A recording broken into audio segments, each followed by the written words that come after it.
In August, the UT School of Social Work released a study claiming that services for sexual assault victims in Texas lack sufficient resources and funding.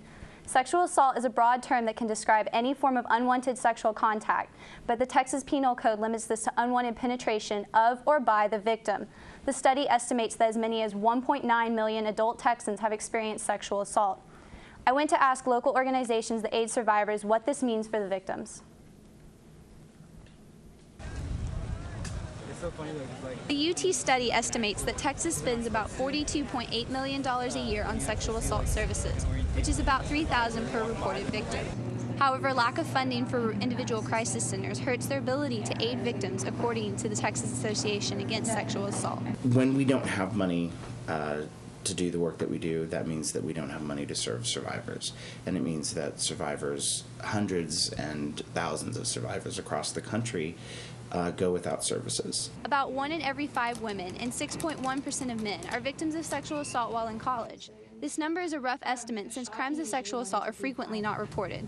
Diane Rhodes of Safe Place explains why. If you do gather yourself together to come forward and try and seek help only to find out that help isn't even available, I think that would be really difficult for someone. Safe Place is an organization that assists victims of sexual assault and domestic violence. Their complex in South Austin operates a 24-hour hotline, an on-site shelter, and provides various resources to help victims of sexual assault.